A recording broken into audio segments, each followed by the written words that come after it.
So you are like me. You finally figured out that maybe you're not the best person to take care of your mom or your dad and that you need help.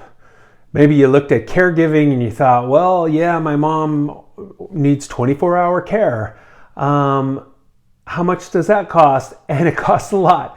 So what are the other alternatives out there? Well, going to a memory care facility if they have dementia, or going to a care home if they have dementia are the top two areas that most people look into. So I'm going to give you top 10 questions to ask when you're doing a tour at a memory care facility.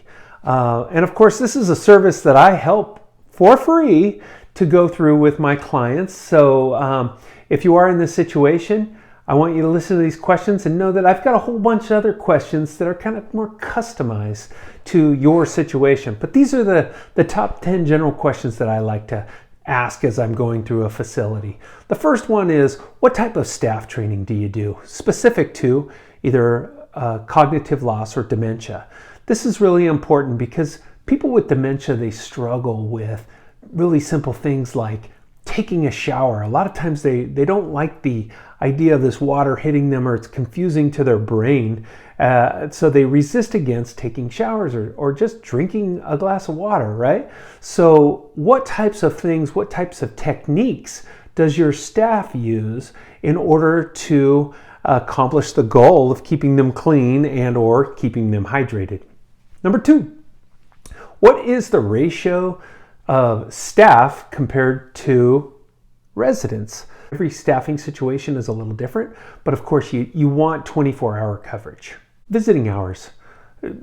What is your schedule like at work? And then what time would you like to visit? Make sure that those visiting hours are available. There are some communities that are very strict on visiting hours.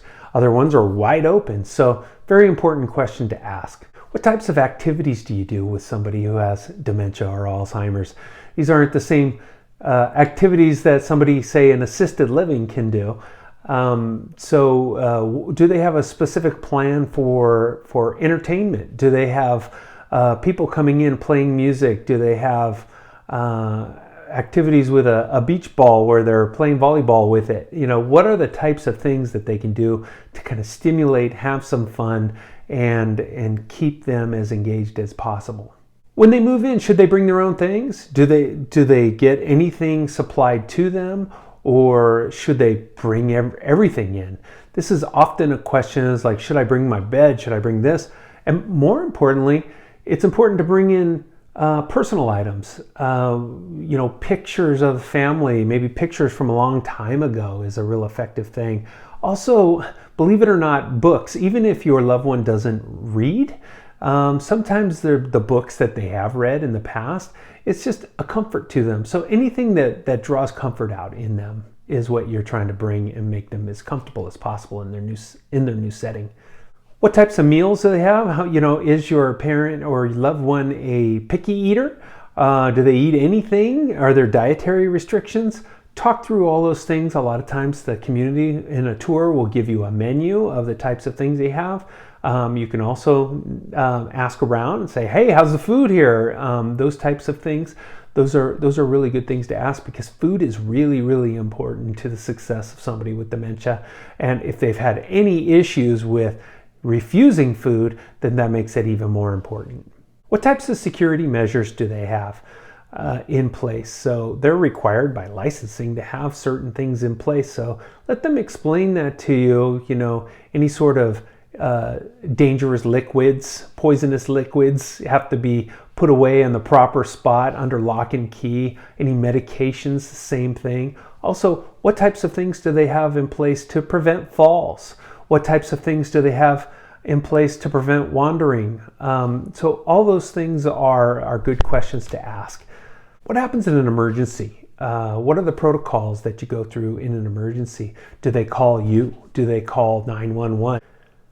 How does the community incorporate family into the care? Obviously visitation is a big piece of that, but some communities have barbecues and fun nights, happy hours, other things that that just try to include kind of a greater community. And then lastly, is there opportunities to go places? Is there opportunities to go on field trips? Will they bring you to medical appointments? Does a doctor come in for those type of appointments? So finding out what's available to come on site, and then also what is their availability in helping people go to appointments or go on field trips. So hey, that's my top 10. There's probably about 15 things in there.